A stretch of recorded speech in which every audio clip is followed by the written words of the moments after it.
All trials of the United Kingdom's troubled Ajax armored vehicles have been abruptly halted following yet another soldier suffering serious injuries during testing, raising fresh alarms about the program's safety and viability. Luke Pollard, the UK Defence Minister, confirmed that trials have been immediately stopped out of an abundance of caution to protect personnel after repeated incidents exposed dangerous flaws in the vehicle's design and operation. 3 separate and comprehensive investigations are now urgently underway after around 30 soldiers mysteriously became ill in November, prompting a deeper probe into systemic health risks associated with the Ajax platform.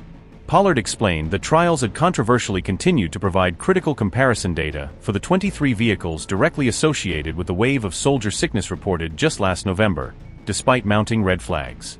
However, on December 12, another soldier suddenly became ill with debilitating vibration symptoms while testing at the Bovington training site, forcing an indefinite suspension of all operational evaluations. The UK government can also choose to completely scrap the embattled £6.3 billion Ajax program led by General Dynamics, which was originally set to launch and enter service way back in 2014, but has faced endless setbacks. Ajax represents a next-generation British Army vehicle designed to deliver a total of 589 tracked, all-terrain fighting vehicles by 2029, intended to modernize mechanized infantry capabilities across diverse combat environments. The entire program was dramatically delayed after persistent safety concerns and excessive noise levels forced a complete pause in testing and production back in 2021, eroding confidence in its readiness. Flaws that stalled Ajax program. Heavy armor issues. The Ministry of Defense has added 1,200 extra heavy armor additions to compensate for design weaknesses, significantly altering the vehicle's original specifications and performance profile. The Ajax weighs a massive 42 tons in its current configuration, far exceeding the supposed target of just 28 tons, which severely hampers its mobility and transportability. It requires a crew of 3 personnel but is limited to only 1.5 hours of operational endurance due to extreme physical strain from noise and vibrations endured by operators. Personnel must wear mandatory hearing aids during operation to protect against permanent auditory damage caused by the vehicle's deafening internal noise levels. Speed is severely restricted to just 20 miles per hour, representing only half of its advertised top speed capability due to stability and safety limitations under load. Mobility remains critically impaired as the vehicle is unable to reverse over obstacles higher than 20 centimeters, rendering it vulnerable in tactical retreats or urban maneuvers.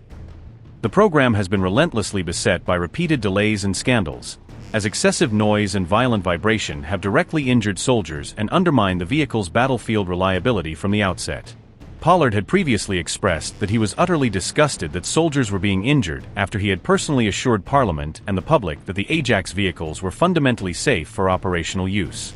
MPs have repeatedly raised serious concerns about the pervasive uncertainty surrounding the program, warning that endless delays are devastating jobs and manufacturing in their constituencies across the UK. David Chadwick said, and I quote, "Ministers needed to confirm that General Dynamics would cover the financial cost relating to any failures instead of taxpayers picking up the bill. If the project does end up being scrapped, the government must ensure 400 workers currently employed on the program in Merthyr Tydfil will receive full support and that the site will be prioritized for future military development opportunities."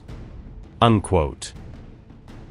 Earlier this month, Pollard optimistically claimed that the first 50 Ajax vehicles were finally ready to deploy on NATO's vulnerable eastern flank to bolster deterrence against Russian threats in the region. It was also widely reported that the UK could potentially send Ukraine a substantial fleet of Ajax vehicles worth $8 billion as military aid, according to detailed analysis in the Telegraph newspaper. However, now serious questions remain over their practical relevance and effectiveness on the brutal battlefields of Ukraine, where real-world combat has exposed vulnerabilities in similar Western designs.